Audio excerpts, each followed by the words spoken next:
Hi everyone, welcome to Tutors. So today we are going to discuss some types of equilibrium as well as some characteristics and applications. So our first one is homogeneous equilibrium. What is a homogeneous equilibrium? At equilibrium, if all the species are in same state, then it's called homogeneous equilibrium. Now let's see an example. N2 gas plus 3H2 gas gives 2NH3 gas. So what's the specialty here? Here all the species are in gaseous state. Similarly, in liquid state we can say CH3COOC2H5 aqueous plus H2O liquid gives CH3COOH aqueous plus C2H5OH aqueous. So these are some examples which you will have to mention if the question is asked. So our next topic is heterogeneous equilibrium, that is a straight opposite to that of homogeneous equilibrium. So let's see what it is. At equilibrium, if species are in different state, then it's called heterogeneous equilibrium. Let's see an example here. CaCO3 solid gives CaO solid plus CO2 gas. Here species are in different state. So this is an example for heterogeneous equilibrium. Now let's see some characteristics of equilibrium constant. So equilibrium constant Kc depends on temperature. That is, it depends on temperature. Now what's next point? Equilibrium constant depends on equilibrium concentration of reactants and products, that is concentration A, concentration B, concentration C, concentration D. So next is Kc is independent of initial and final concentration of reactants. This is a very important point and will be very useful in entrance examinations. Kc does not depend on initial concentration as well as final concentration. So initial and final concentration does not depend on initial and final concentration. Then the next point is, that is fourth point is, if Kc of forward reaction is K, then Kc of backward reaction is 1 by K. So let's consider a reaction where the equilibrium constant for the forward reaction is K. So what this point says is that if we reverse the reaction, that is if we consider backward reaction, the equilibrium constant will be 1 by Kc. Okay, I mean 1 by K. The next point is, let's consider the general equation where Kc is equal to K. Then if we multiply the given equation by a number, let's consider it as n, then the equilibrium constant will be K raised to n. Now let's consider this equation. If we reverse it, that is if we consider the backward reaction, then Kc will be equal to 1 by K. And if we multiply the whole equation by 2, then Kc will be equal to K raised to 2. And if we multiply the whole equation by 1 by 2, it becomes 1 by 2 H2 plus 1 by 2 I2 gives Hi. Then Kc will be equal to K raised to 1 by 2, that is equal to root K. Now our next point is that the equilibrium constant of a single step reaction is K, and same product is obtained by means of n steps with equilibrium constants K1, K2, etc. up to Kn. Then K will be is equal to K1 multiplied by K2, etc. into Kn. So let's prove how this happens. Let's check if this is true or not. Let's consider this equation and write the value of K. K will be equal to concentration of NO2 raised to the power 2 divided by concentration of O2 raised to the power 2 into concentration of N2. This reaction can take in multiple steps, that is N2 plus O2 gives 2NO. Now here K1 will be NO raised to the power 2 divided by concentration of N2 into concentration of O2, and the next K2, and the K2 wala equation will be 2NO plus O2 gives 2NO2. Now K2 will be is equal to NO, concentration of NO2 raised to the power 2 divided by concentration of NO raised to the power 2 into concentration of O2. Now let's check if K1 into K2 will be equal to K. K1 into K2 will give us what?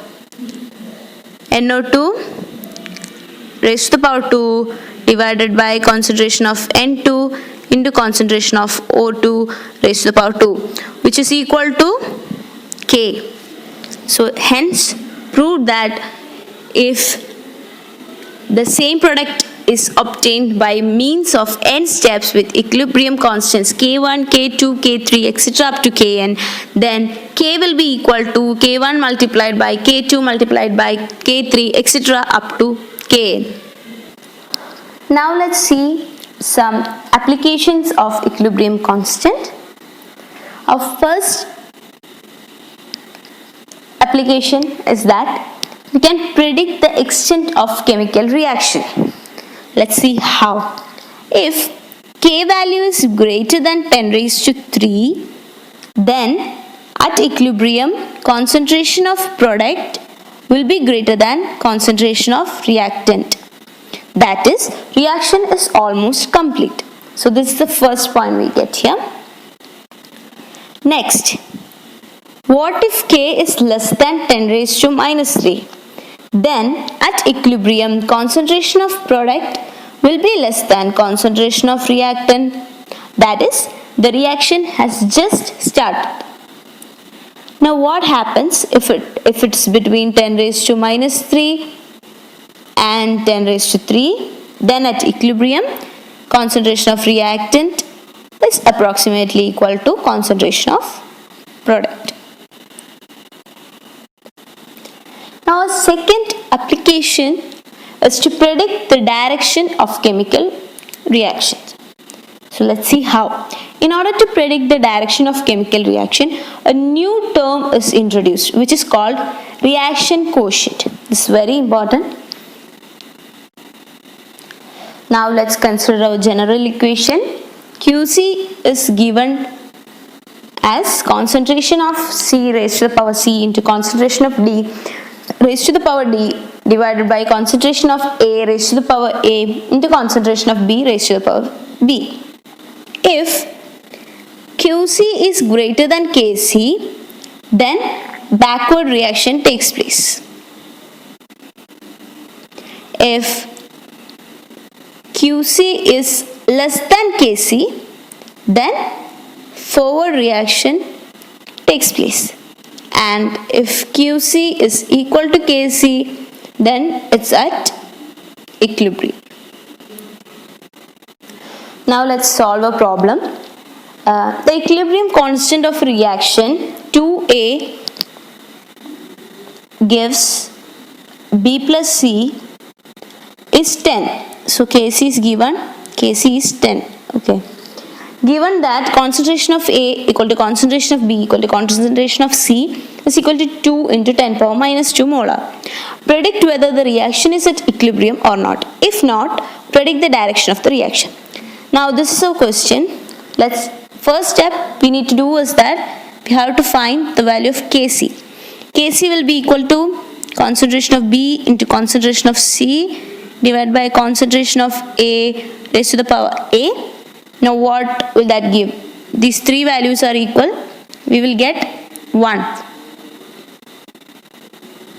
which clearly indicates that QC is less than Kc. That is, reaction is not at equilibrium, reaction is forward direction. Now here the concentration may not be directly given. it will be given in terms of moles and volume. Then you have, first of all, you will have to find out the molarity, that means the concentration. Then you will have to find the value of QC. That's another type or a higher level question. This is an important part in entrance 2. Now our third application is that with this we can calculate the equilibrium concentrations. Now let's see how with an example of a question. 3 mole of PCl5 is taken in 1 liter reaction vessel and allowed to attain equilibrium. Then equilibrium constant at 500 Kelvin is 4. Then find the equilibrium of each species, equilibrium constant of each species.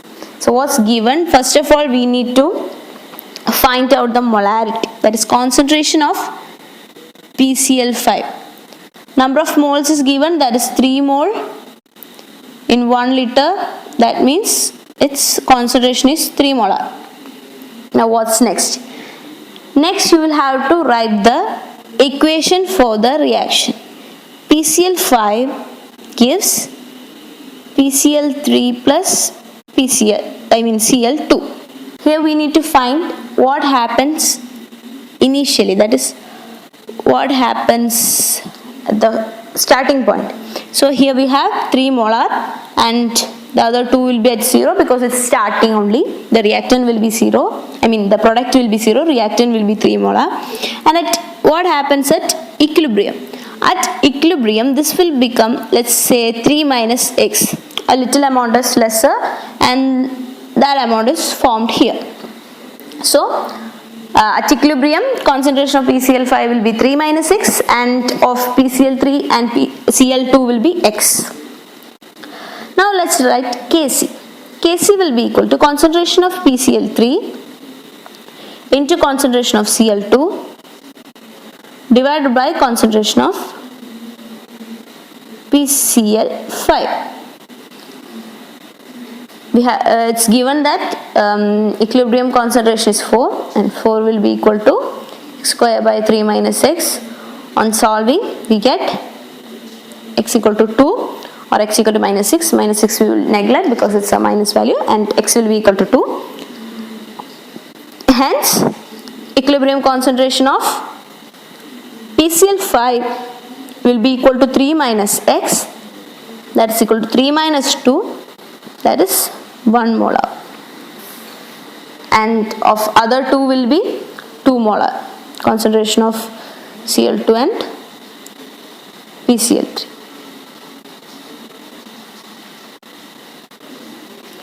This is a very important part in entrance and you need to take more care of it. That's all. Thank you.